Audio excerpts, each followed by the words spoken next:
On February 24th, 2022, Vladimir Putin ordered the invasion of Ukraine, disrupting a global order that had been in place for over 30 years. Мною принято решение о проведении специальной военной операции. Yet beyond official statements and military maneuvers, it is the daily lives of Ukrainians that were upended.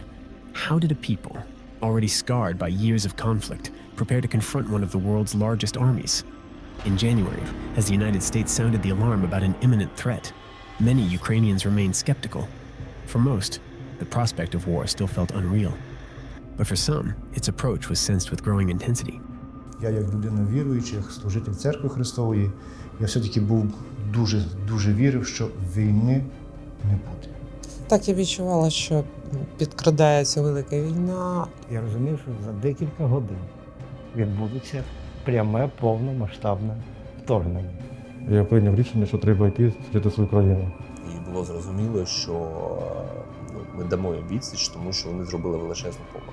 Якби вони в перший день запустили всі свої сили з одного напрямку, нам було б набагато важче.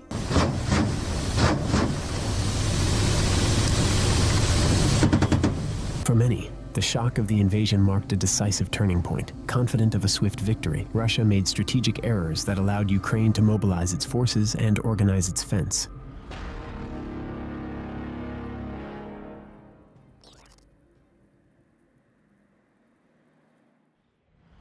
On February 21st, 2022, Vladimir Putin recognized the separatist republics of Donetsk and Luhansk as independent. This declaration challenged the very existence of Ukraine as a sovereign state. By February 23rd, the signs were impossible to ignore. Over 150,000 Russian soldiers were deployed along Ukraine's borders, including in Belarus and Crimea. Yet, while part of the population remained in denial, others were already taking action. Since 2014, the conflict in the Donbass had forged a generation of fighters and volunteers ready to defend their homeland. Among them were Yulia Pievska, known as Taira, and her friend Yuri who were preparing to leave Kyiv for Mariupol, a strategic stronghold. Ми розуміли, що війна може розпочатися щохвилини, і відповідно застати нас у дорозі. Тому ми взяли з собою і свою форму, і ми взяли броніки, взяли свою цивільну зброю. Тобто Виїхали на фронт, аби відвести допомогу, гуманітарну допомогу. Тобто я там медицину на госпіталь Маріупольський везла і дещо для військових медиків. Ми туди було їхати, ми коли приїхали вже в Донецьку область, там вже темніло, ми вирішили, як часто так, ми часто так робили, зупинитися в Маріуполі на базі 503-го батальйону морської піхоти. І зранку тоді поспати, і зранку виїхати далі під Донецьк. In Mariupol, as in other Ukrainian cities, the war abruptly transformed daily life into a struggle for survival.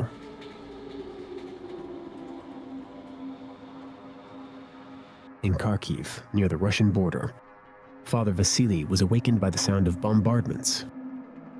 Десь половина п'ятої зранку, 24 лютого 2022 року, я зрозумів, що почалась війна. Тому що я мешкаю в пригороді міста Харкова, якраз в цьому районі, який ближче до границі з Білгородщиною, звідки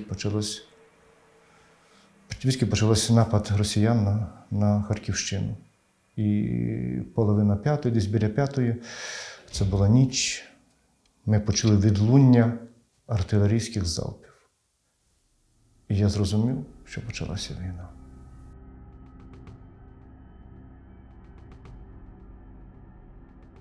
For others, like Ihor, a photographer documenting the war since 2014, this moment felt inevitable. 24 лютого минулого року для мене був звичайний робочий день. Я збирався на роботу в Київ. Мав рушати о 5:45 ранку електричкою. Десь за 10 хвилин до прибуття поїзду я почув вибух з боку аеродрому міста Ніжин. Жодних сумнівів я вже не мав. І я їхав у Київ у воююче, по суті, місто.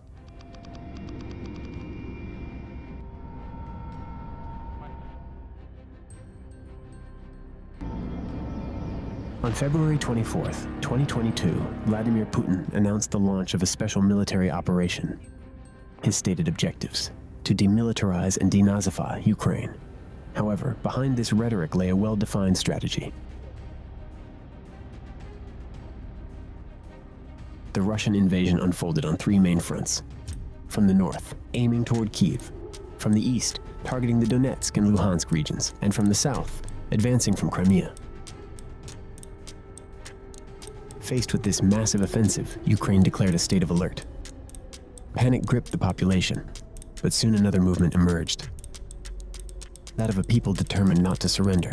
Перші дії були, я сіла в машину, поїхала в госпіталь Маріупольський і запропонувала, віддала все, що я їм привезла, і запропонувала, чи я можу чимось допомогти. Коли почалась війна, ми розрушені будинки почалися на такому відомому районі міста Харкова, як Північна Салтівка. Весь світ облетіло.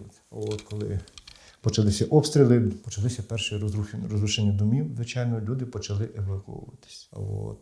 Храм став прихистком багатьох людей. Я йшов пішки, трохи розуміючись в тому, як це треба робити. В сенсі не потрапити під обстріли.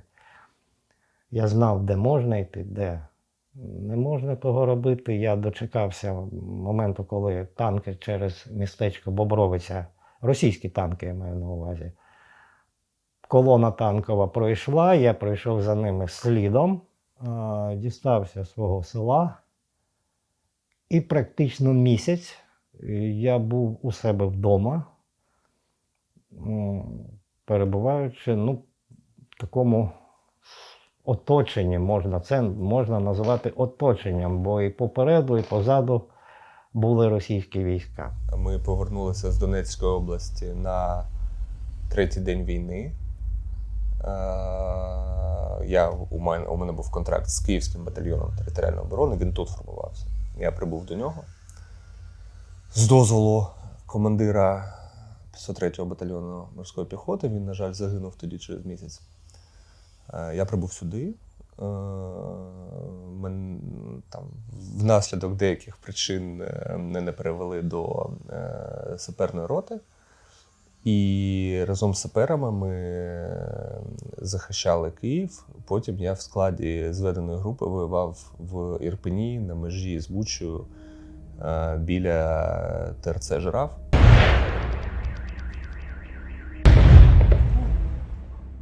As the bombardments and assaults intensified, every Ukrainian began to grasp the full horror of the attack.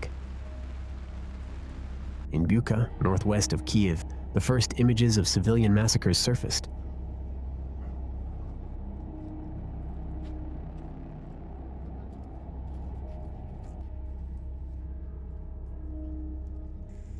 At the same time, volunteers destroyed strategic bridges to slow the advance of Russian tank columns. The massacres revealed another facet of this war, the terror that accompanied each conquest. As Russian forces pushed forward, their military objectives became increasingly clear. Війти в Київ, щоб їм кидали квіти під ноги, захопити Харків і Харківську область, захопити повністю Донецьку і Луганську область, пробити коридор з Крима через Херсонську і Запорізьку область на Маріуполі до Донецька, і в інший бік через Миколаїв і Одесу на Придністров'я, таким чином відрізавши Україну від моря і захопивши всі регіони, які вважалися більш проросійськими. An emergency state was quickly declared. Across the country, thousands of volunteers poured in to join the armed forces, transforming the population into a citizen army ready to defend every kilometer of its territory. Так, були черги перед військкоматами, були черги величезні черги, перед місцями, де роздавали зброю. Це було не в усіх містах, але в багатьох. В наш, наприклад, підрозділ дуже багато людей прийшло просто по знайомим, тому що хтось вже там, він телефонує іншому, каже, сюди можна прийти, тут можна отримати зброю, тут можна воювати. Приходить його товариш, тягне за собою ще нових товаришів. І це виглядало, це була абсолютно така цепочка. Були створені необхідні правові, скажімо так, механізми для мобілізації. Безумовно, що було багато таких ініціатив, які не мали правового підґрунтя щодо роздачі зброї і все таке інше, але, на мій погляд, все це було виправдано.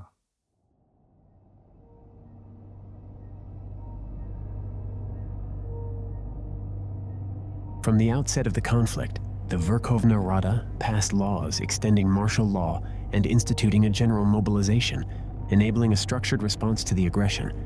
However, it was the Ukrainian soldiers and civilians on the ground who faced the brutal reality.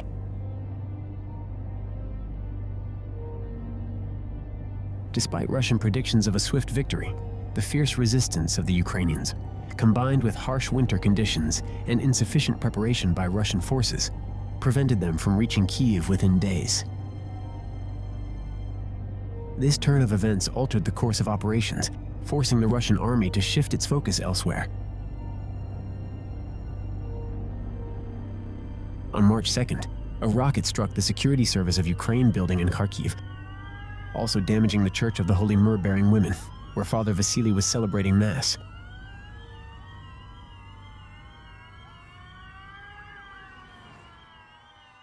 Наскільки був сильний вибух, що в храмі навіть на дрібні частинки розлітались великі металеві підсвічники, двері відкривались, ламались як сірники, а металопластикові вікна, які зроблені були якісно, і це не витримували. Прямо було в осколках, розсипались по всьому землі. Пошкоджені були купола і тому подобне, але дякувати Богові, що ніхто не пострадав. Якраз я пам'ятаю, що в цей день зранку не було снігу, а вечором пішов вже сніг. І сильно переживалось, тому що було винесено більше 50 вікон великих. І все, знаєте, вітер гуляє, а через 2 дні прийшов страшний циклон, який приніс мінус 18 градусів. Це були одні страшні моменти, такі, знаєте, іспитання. Among the forces deployed in the Kharkiv region was Yuri, then a commander in the 130th Territorial Defense Battalion. He soon found himself under assault by Russian forces. Спочатку ми там працювали з нацгвардійцями, які були трошки перелякані. Потім почали витягувати поранених. Під час відтягування поранених прилетіла міна, 120-та міна з міномета. Вбила одного з моєї групи і важко поранила мене. Мій товариш мене витягнув. Нам допоміг накласти турнікети, дотягнув до евакуації, при тому, що він був, м'яко кажучи, не найкращому стані через те, що загиблий від тієї ж міни. Це був його рідний брат старший. Спочатку мене там ще декількох поранених мали евакуювати на Т-чику, Т4, мікроавтобус. Цей мікроавтобус потрапив в воронку, по нам почали прицільно працювати, обстрілювати цей Т-чик. На прощання пікапу росіяни знесли одне з колес наглухо, і пікапчик на 3 колесах по дорозі життя повіз нас до стаб-пункту на Дергачі і так далі. Один з уламків потрапив прямо в коліно, снайперське, пряме влучання. Відповідно, стояв апарат зовнішньої фіксації. Це такі залізяки, які вкручуються в кістки і не дають нозі згинатись, і вона досі в мене не згинається повністю. Да? Тобто, так я не можу зробити, це максимум. По руці один з уламків зайшов в легені, знищив пару ребер, пробив легені і прибив нерви в плечовому сплетенні. Це найбільша проблема, тому що частину, 2 з 5 нервів поновили, прокинули, а 3 вже там ніяк не можуть поновити. Відповідно, рука, в принципі, нижче ліктя толком не працює, тому що нерви не можуть передавати сигнали з мозку, і фактично це зараз ніяк не можна виправити.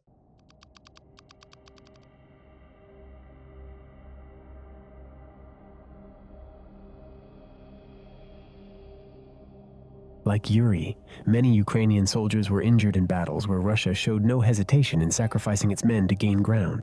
But beyond the clashes in rural areas, another place became a symbol of Ukrainian resistance, Mariupol. Strategically located on the shores of the Sea of Azov, Mariupol was a key point for Russia in its quest for territorial continuity toward Crimea.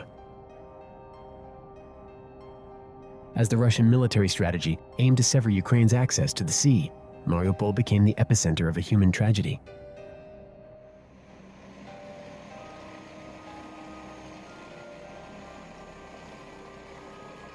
The city was besieged, and each airstrike turned the lives of its residents into a desperate fight for survival.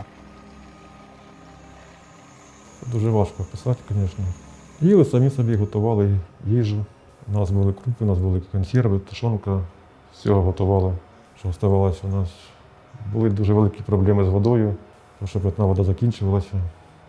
Обороняли, як могли, займалися своєю працею. Насправді це все ще ускладнюється тим, що нема електрики, нема опалення, нема води. Коротше, нема нічого.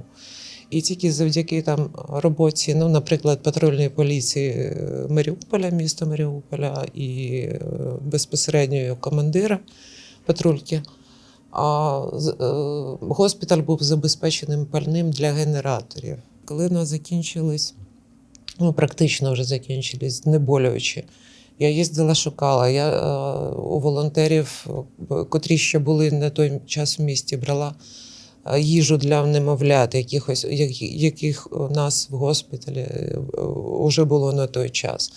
Також деякі медикаменти, котрі у нас закінчувались, теж я намагалась здобути, переважно так.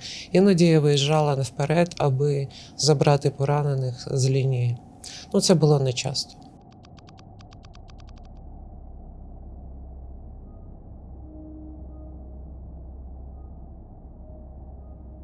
The city was cut off from the outside world, making communication nearly impossible.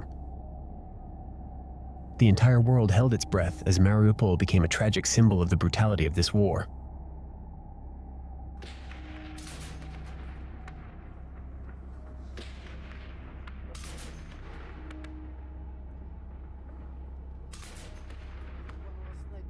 On March 17th, Taira and her driver were captured by Russian forces. On March 31st, the Russian Ministry of Defense announced a ceasefire to allow the opening of humanitarian corridors. However, these promises were quickly contradicted by reality. Ceasefires were violated, humanitarian convoys were blocked, and civilians were forced to flee at their own peril. Там насправді все було дуже важко. Коридор довго-довго не відкривали. Гуманітарний груз чекав більше місяця. Евакуація цивільних не була зорганізована взагалі. Коли відкрили коридор, люди їхали на свій страх і ризик. Багато хто загинули, мес повний. Ну, інформації нема, електрики нема.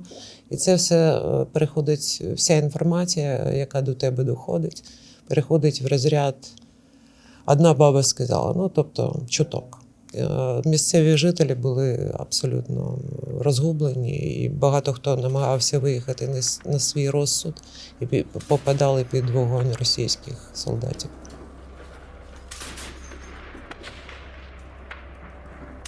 The humanitarian corridors in Mariupol, when functional, provided a chance for evacuation to areas under Ukrainian control, such as Zaporizhzhia, but more frequently to territories occupied by Russian forces or even directly to Russia.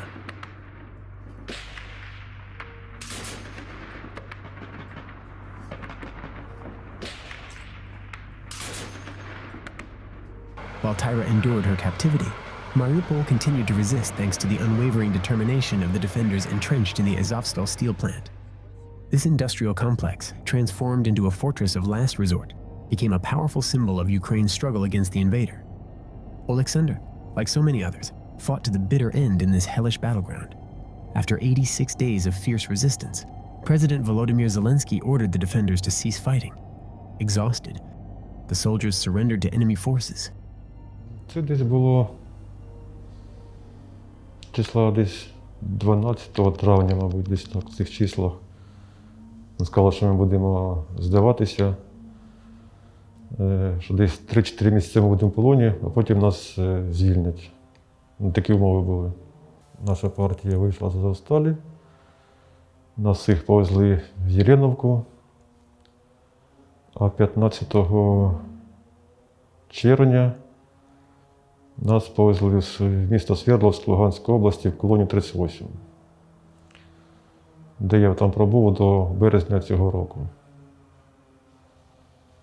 Казали 3-4 місяці, а вийшло 10 місяців. Жодного зв'язку з зовнішнім світом. Ніхто не знав, де я знаходжусь. Я не мала жодної інформації про те, що відбувається. Тобто, ну це жахливо. Кількох людей забили до смерті. Утримання просто катастрофічні. Тільки про сім'ю думали. Надіялись на чудо, що нас швидше поміняють.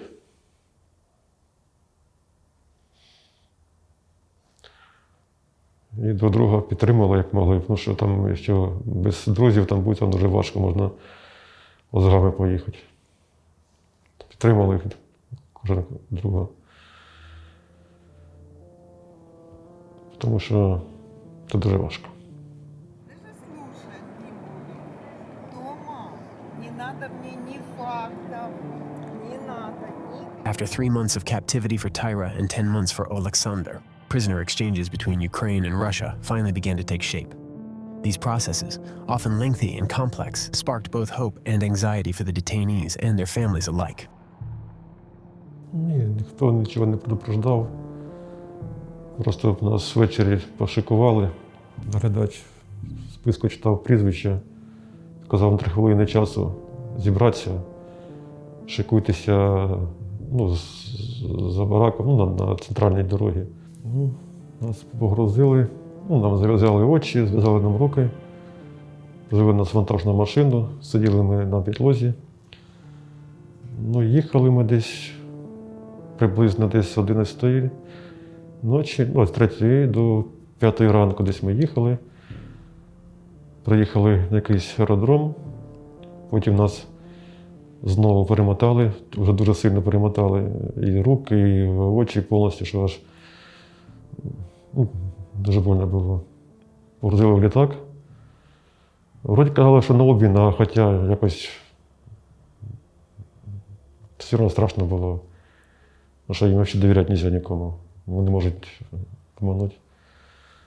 З літака нас в автобуси і вже нас повезли на пункт пропуску. Коли ж нас пункт пропуском розв'язали, і зайшов, на пункті пропуску зайшов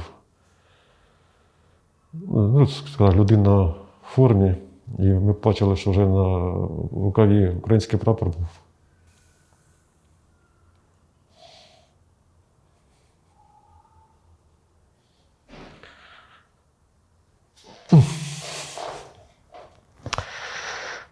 Поняли, що вже ми вдома.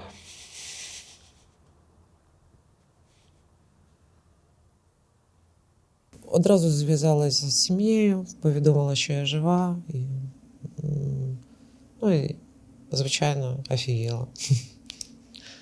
Бо кілька разів було враження, що обмін ось-ось зірветься. І це було б навіть гірше, аби мене, наприклад, просто не вивозили з того місця, де мене утримували. Ой, ти слово не писати, звісно. Хотілося побачити рідних.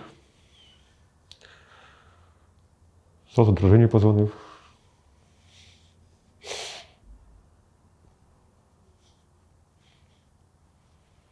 З донькою поспілкувався.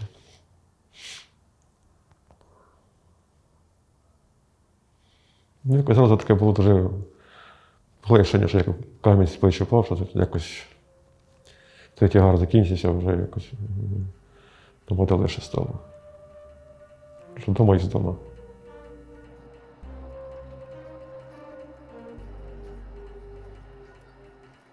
Oleksandr reunited with his loved ones, but the war raged on. For him, as for so many others, the respite was brief. The fight for the future of his country continued.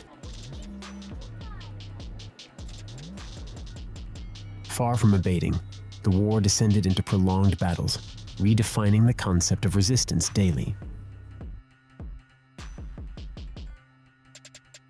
Meanwhile, Taira emerged as an emblematic figure of this struggle, raising her voice at international audiences.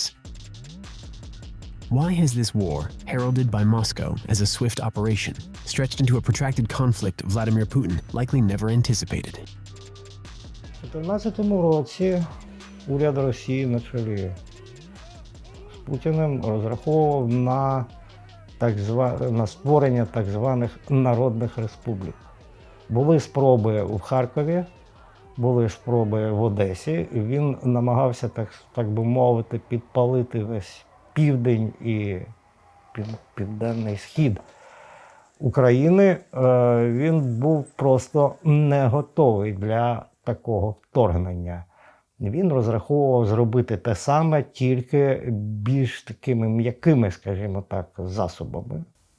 І в планах не було саме такої операції, тому що він був впевнений, що Україна впаде сама собою, тому що багато хто з його, скажімо так, поплічників в Україні розповідав йому про те, що в Україні є величезна підтримка Росії, що їх тут будуть зустрічати з квітами і так далі, тому подібне. Може, він чекав, що вона само впаде йому в руки. Але якщо б це сталося саме тоді, було б дуже важко, тому що армія була дуже слабкою. Зараз ми набагато сильніші.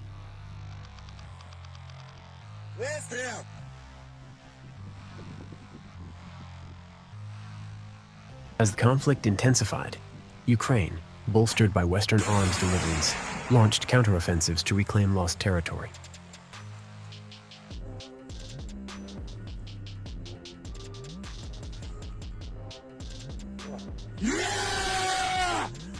The Kharkiv region became a key objective due to its proximity to Russia and its strategic importance. Meanwhile, a crackdown on collaborators began, targeting those accused of collusion with Russian forces. Ви знаєте, була така історія. Першим селом, одним із перших сіл, яке було звільнено Харківську область, була Руська Лозова село, він дуже відоме. Священник, який там служив в церкві, він залишився з людьми, він не виїхав. Як можна покинути паству? Так, як я зробив, як і більшість духовенства нашої церкви залишилося з людьми. Звичайно, спершу його допитували, знаєте, знущалися росіяни, російські окупанти. А потім, коли село освободили, наші почали Служби безпеки теж свого роду допитувати і тому подобне. Це було дуже прикро, це було дуже боляче. Я просто знав цього священника, з ним спілкувався. Наскільки, кажу, було боляче за те, що підтримуючи свій народ під час війни, ти потім становишся теж в лиці звинувачених.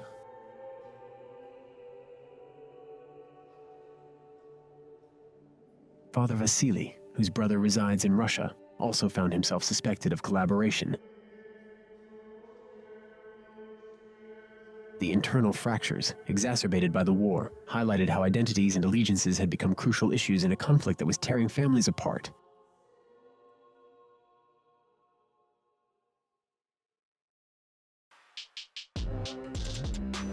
The war in Ukraine extended beyond its borders.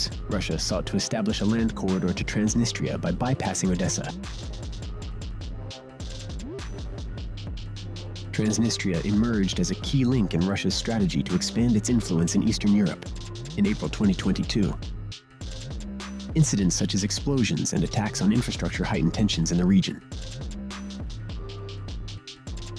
Vladimir Yastrebchak, a former foreign minister of Transnistria, was a central figure in this dynamic. During his tenure, he strengthened ties with Moscow, reflecting the aspirations of a portion of the Transnistrian population. But did these inhabitants truly anticipate the arrival of Russian troops during the invasion of Ukraine? Maybe so. We can't exclude such situation. But you see, people here are realists, and they understand that, it could bring just to some extent additional clashes on both of the sides. As in Ukraine, the same from the Republic of Moldova, I mean the sides of our border. We want us to be understood by our neighbors. We do not create any challenges to anyone. We do not create any risks and threats to our neighbors, and we really want it to be also estimated by our neighbors. As for the expectations, I'm absolutely sure that quite the same expectations were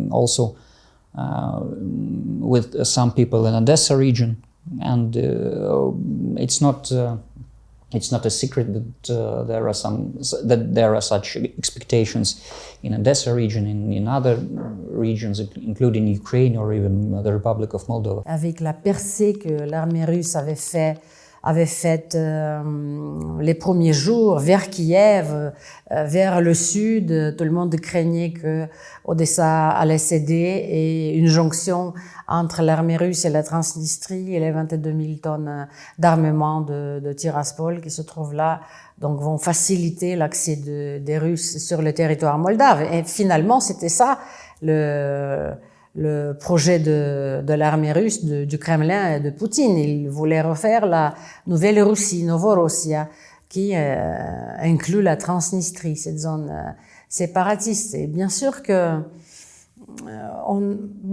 je risque de ne pas être très indulgente avec mes compatriotes, mais on ne peut pas comparer les Ukrainiens avec les citoyens moldaves.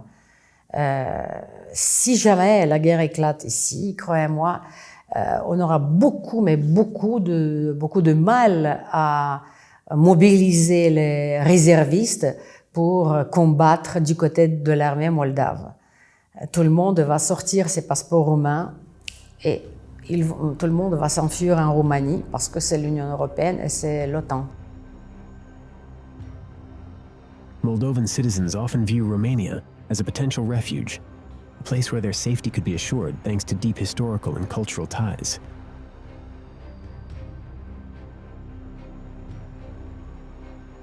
Similarly, many Ukrainians dream of a future rooted in the European Union and the North Atlantic Treaty Organization, hoping to secure their national security. Since its independence in 1991, Ukraine has made European integration and NATO membership fundamental strategic goals. These ambitions, long seen as distant, gained new urgency following Russia's annexation of Crimea in 2014 and the outbreak of conflict in the Donbass. In June 2024, the European Union took a historic step by initiating official accession negotiations with Ukraine, symbolizing a shared determination to strengthen ties. Yet this progress raises a pressing question. After years of war, can Ukrainians finally find their place within the European Union and NATO? А вже ж. Це навіть не питання. Наше місце в Європейському Союзі, ми є частиною Європи історично. І за всією логікою. І я думаю, що так само наше місце в НАТО, яке ми зараз можемо лише підсилити, тому що переважна більшість країн НАТО, на жаль, або на щастя, не мають того досвіду, який є в українській армії, досвід повномасштабної війни з серйозним системним противником. І цей досвід необхіден будь-якому військовому союзу. Путін приєднав конституційним шляхом, в лапках, 4 регіони України. Вони вписані в Конституцію Росії. Механізму видалення цих регіонів з Конституції Росії не існує. І якщо навіть вщухнуть такі активні бойові дії, то ракети будуть літати, дрони будуть літати, літаки будуть скидати бомби і все таке інше. І тільки вступ України до НАТО, без якихось там умовностей, тимчасовостей, а з перспективою застосування 5-го пункту договору натовського, це єдине, що може стати запорукою для України. Водночас розбудова власної армії власного військово-промислового комплексу, таке інше.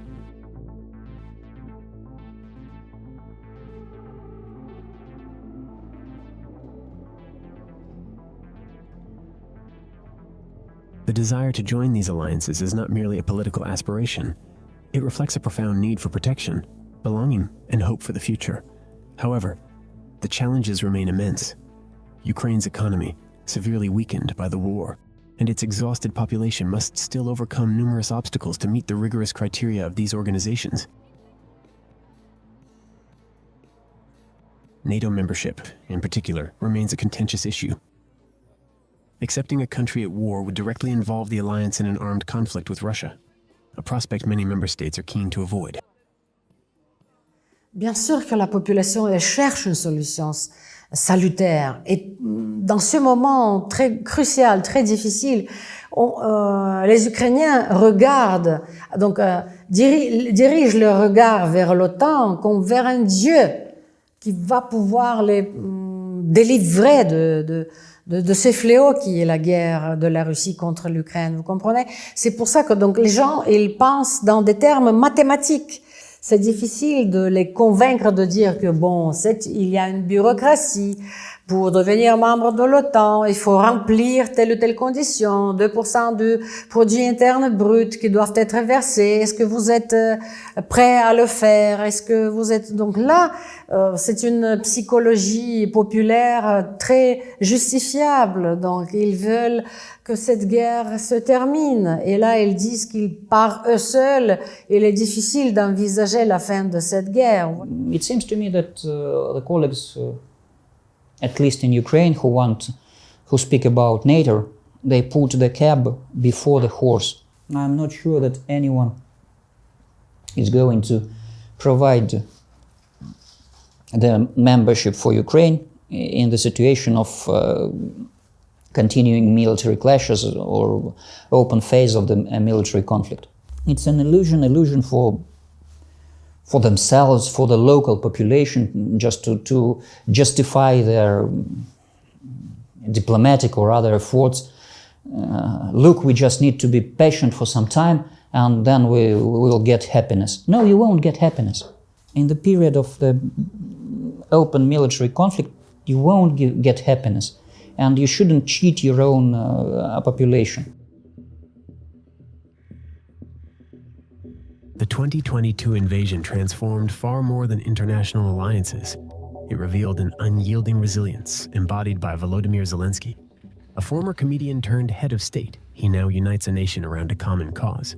Refusing to flee and determined to remain alongside his people, he has become the living symbol of Ukrainian resistance. Сьогодні будьте, будь ласка, в укриттях. Завдяки допомозі наших військових все буде нормально. Завжди дотримуйтесь правил безпеки. Завжди пам'ятайте, Україна була до того, як з'явився цей ворог. Україна буде і після нього. Слава Україні! Yet this unity, so vital in wartime, remains fragile. In a country devastated by human losses and destruction, social fractures continue to deepen, exacerbated by grief and internal tensions. Before the invasion, the situation was starkly different. Zelensky's leadership was under scrutiny, and his political future seemed uncertain. But the invasion changed everything. By adopting a steadfast stance and standing by his people, has Zelensky fully and enduringly become the embodiment of Ukrainian resistance. Більше поваги до нього стало, що не злякався, не втік, а навпаки почав всьому світу доказувати, що ми є сильна, незалежна держава. Ну, є кілька верств суспільства, які по-різному до нього ставились до війни. Хтось підтримував беззаперечно, хтось так спостерігав, хтось просто виказував своє незадоволення цими виборами. А тепер я спостерігаю, як суспільство більшою мірою підтримує президента. Це мене тішить через те, що під час війни ми мусимо єднати. Я не політик. Я церковнослужитель, не хотіли би його осуждати, звичайно, хотілося, щоб, це гарно сказати, щоб нікого не обідати, толерантно бути. Хочеться, щоб пан президент, ми його підтримуємо. President Zelensky has intensified his appeals to the West, urging for increased military support. In response, Russia repeatedly raises the specter of nuclear threats, further heightening international tensions. NATO leaders, in turn, warn that Europe must prepare for the possibility of a large-scale conflict if the situation continues to deteriorate. This gradual escalation fuels a growing fear. Are we on the brink of a third world war? Це, звичайно, що вона важлива. Тобто вона можлива цілком. Це не факт, що вона почнеться саме з України. Хоча це було б за історичною логікою дуже зрозуміло, тому що світові війни завжди починалися зі слов'янських країн. Але, ми маємо всі зрозуміти дуже просту штуку, що в житті можливо абсолютно все. Абсолютно все. Не все так просто з ядерною зброєю. Треба розуміти, що це не натиснув кнопку і ракета полетіла. Між тим, як прийняти рішення про застосування ядерної зброї і застосуванням по факту, існує дуже великий ланцюг команд, який мають пройти. Ну і по-друге, на мій погляд, Путін не є суїцидником. Він не схильний до суїцидів, бо чітко усвідомлює, що застосування ядерної зброї – то є кінець його особисто. The nuclear threat revives the specters of the Cold War. Today, tensions escalate further with developments like the launch of the Oreknik missile, capable of carrying a nuclear payload. In the face of these uncertainties, Ukrainians do more than merely survive. They fight to preserve their national identity and reaffirm their place on the European stage. Який розроблений вітчизняним виробником.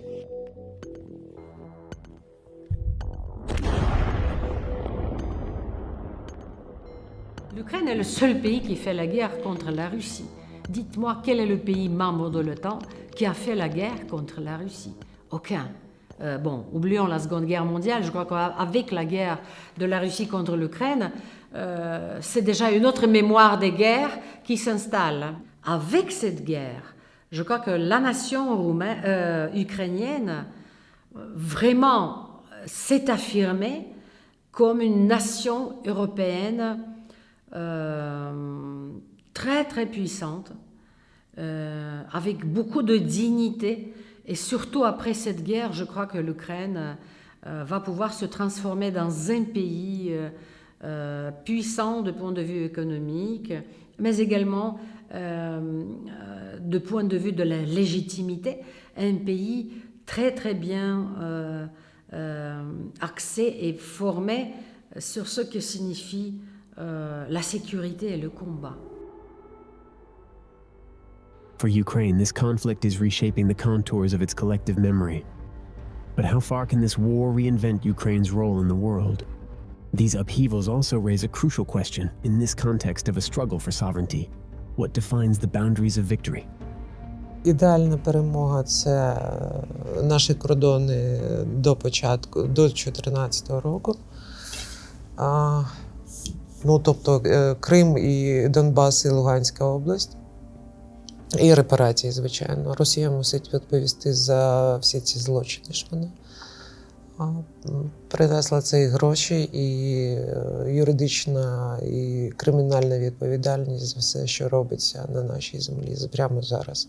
За всіх тих цивільних, які загинули під тортурами, і вся ця історія.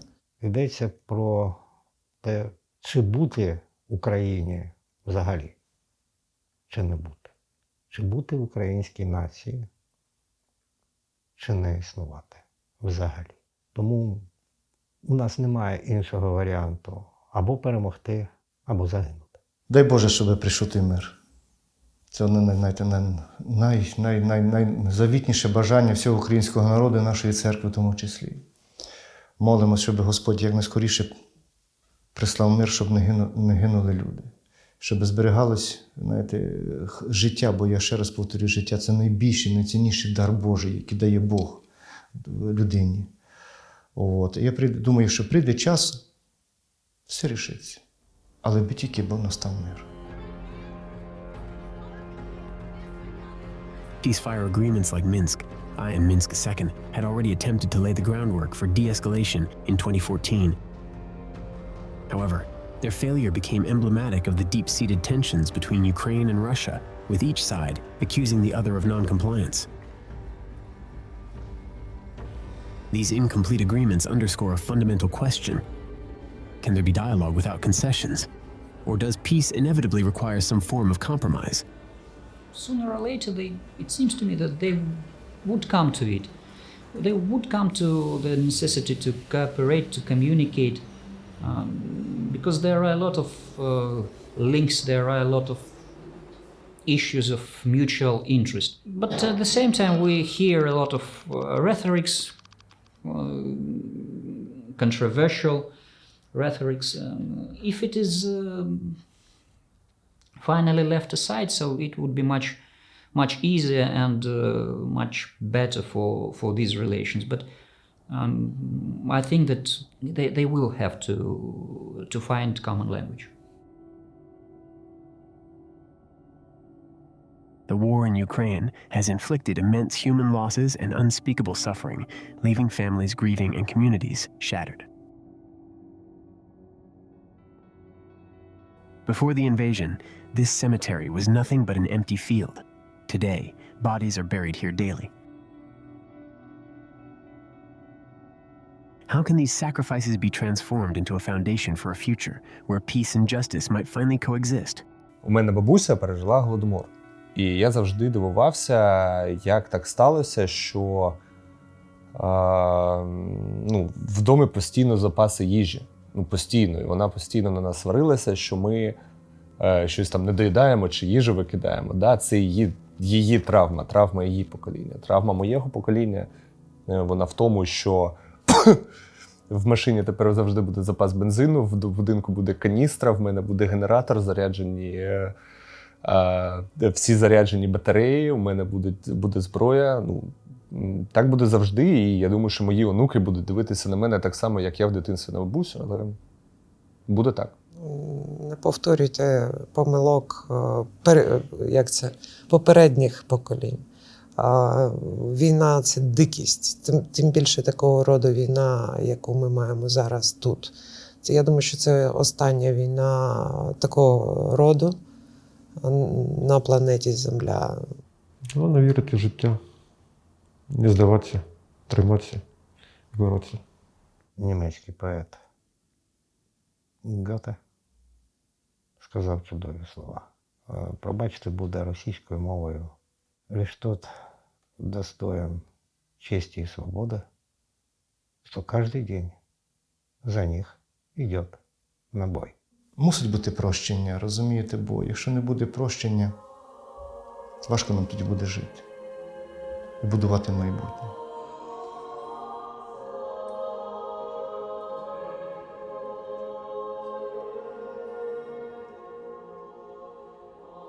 For the generation enduring the atrocities of war, the challenge lies in passing on values of resilience, peace, and democracy to their children. This requires transforming pain into a determination to build a fairer and more prosperous society, one where the mistakes of the past are not repeated.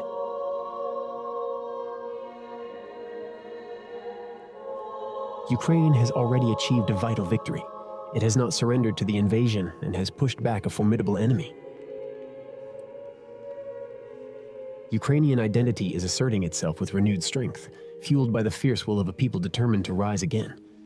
When Ukraine rebuilds its homes, its families, and its dreams, it will gain far more than just a war. It will breathe new life into its soul.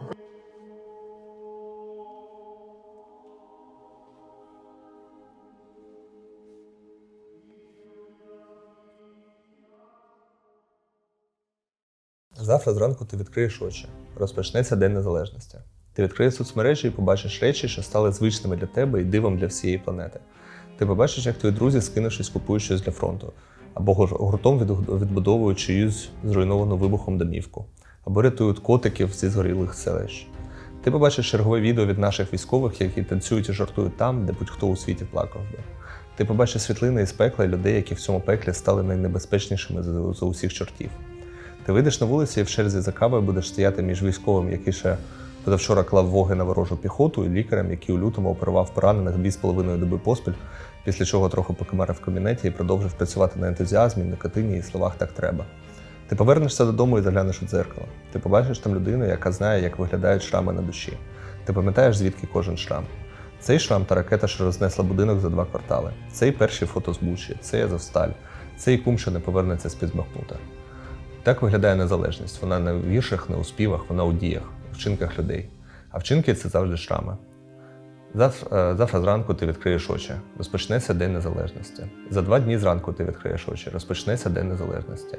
За 3 дні зранку ти відкриєш очі. Розпочнеться День Незалежності. Ти і є незалежність. Кожен день твій.